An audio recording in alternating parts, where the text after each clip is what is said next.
Welcome back. When we left off, World War II was coming to a close. Germany and Japan had both surrendered, allowing the United States and its allies to once again come out victorious.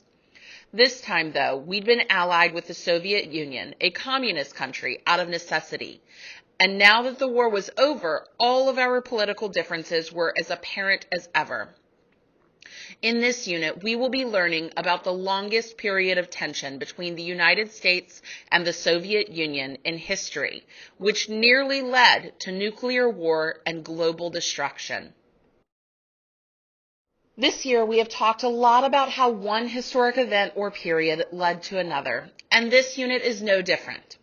As you are listening and taking notes today, you should be attempting to answer the following question. How did the end of World War II lead the United States and the Soviet Union into the Cold War? What connections can be made? First, let's get into the origins of the conflict. This time period was one of political tension between the United States and the Soviet Union after World War II.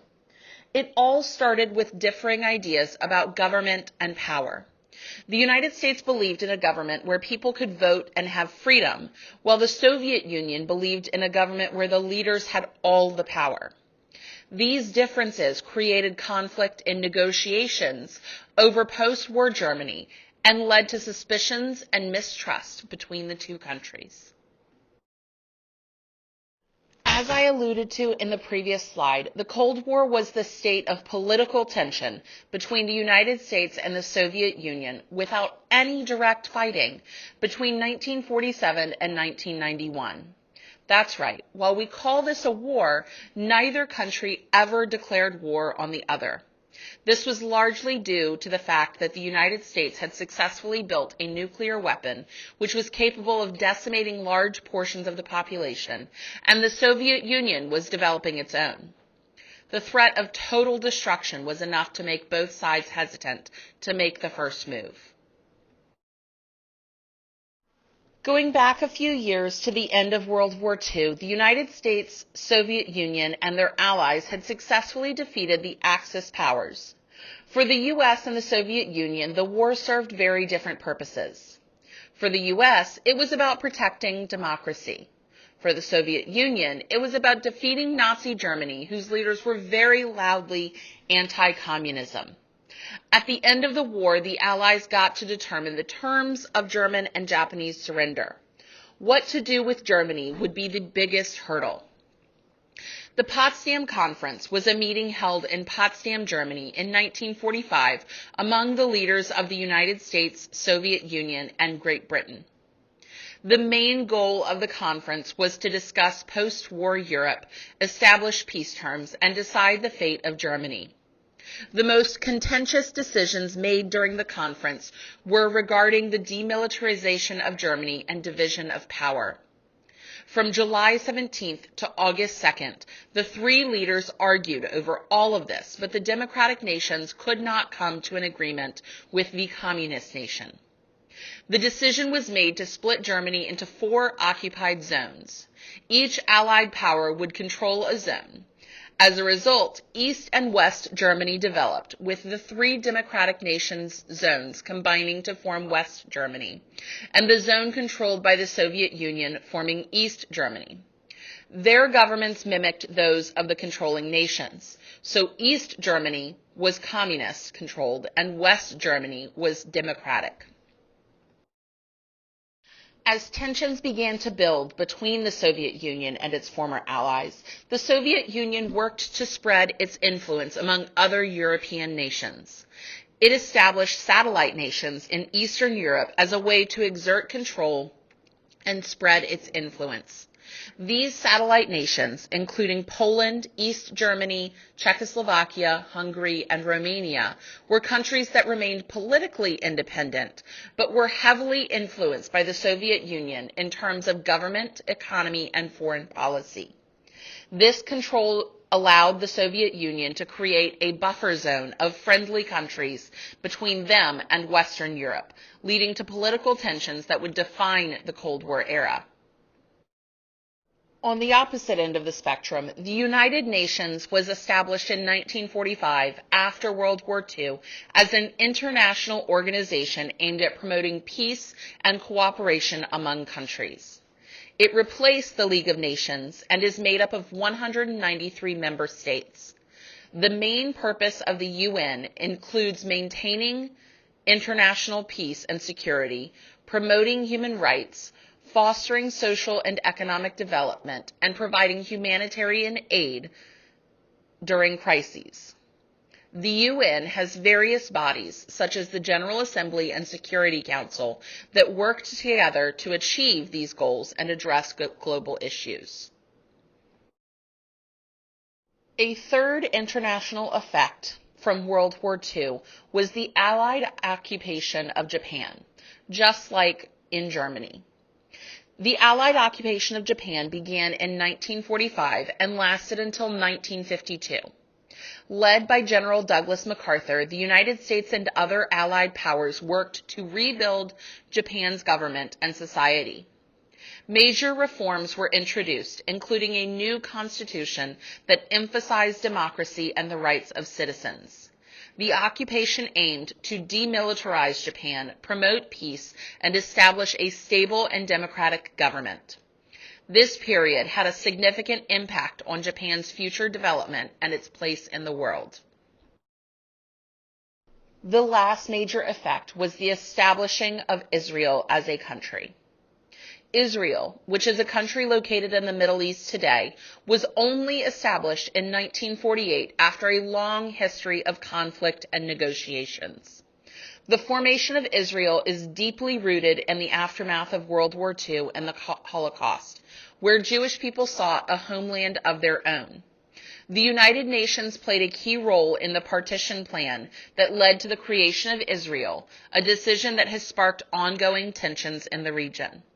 The establishment of Israel remains a complex and controversial topic, shaping the political landscape of the Middle East to this day. Going back over to Germany, the Nuremberg Trials were a series of military tribunals held after World War II to prosecute prominent leaders of Nazi Germany for war crimes. These trials took place in Nuremberg, Germany, between 1945 and 1949, and aimed to seek justice for the atrocities committed during the war. The trials established the principle that individuals could be held accountable for their actions in time of war, regardless of their official position. The Nuremberg Trials paved the way for future international criminal courts and set a precedent for prosecuting individuals for crimes against humanity. As tensions between the Soviet Union and Western allies escalated, the Soviets blocked all supply routes to West Berlin, hoping to force the Allies to abandon the city. Berlin was the former capital of Germany and was initially controlled by all four Allied nations, even though it was in the Soviet sector. However, as conflicts continued to build, the Soviets wanted complete control of the city. In response, the Western Allies organized the Berlin Airlift, a massive operation to airlift food, fuel, and other supplies to the people of West Berlin. Lasting for almost a year, the Berlin Airlift showcased the determination and cooperation of the Western Allies, successfully providing for the residents of West Berlin until the blockade was lifted in 1949. This time period was marked by several key characteristics. One important aspect was the arms race, where both superpowers competed to develop more powerful weapons, such as nuclear bombs, in an attempt to showcase their military strength. Another defining feature was espionage, where both sides engaged in spying activities to gather intelligence and gain an advantage over each other. Additionally, the Iron Curtain symbolized the divide between Eastern Europe, which was influenced by the Soviet Union, and Western Europe, which was more aligned with the United States and its allies. The Cold War had a significant impact on global politics and shaped international relations for decades to come. So now we need to talk about U.S. foreign policy under President Truman in the first years of the Cold War. First, the Marshall Plan, officially known as the European Recovery Program. It was an initiative launched by the United States in 1948 to aid Western European countries after World War II.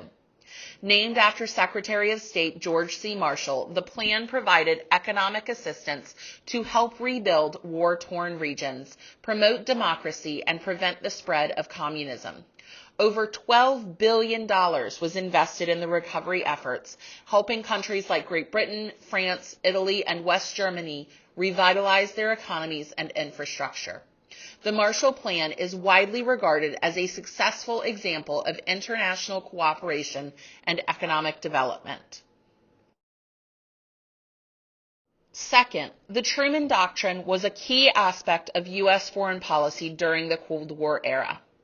Introduced by President Harry S. Truman in 1947, it aimed to contain the spread of communism by providing military and economic assistance to countries threatened by communist forces.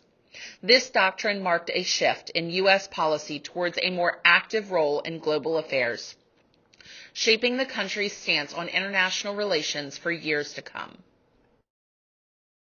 In the end, President Truman's foreign policy boils down to a policy of containment. His entire goal was to prevent the spread of communism, and all of his foreign policy worked to achieve that goal. As we reach the end of this lesson, take a moment to reflect on the essential question for today. How did the end of World War II lead the United States and the Soviet Union into the Cold War? How did each country's foreign policy make things worse or better?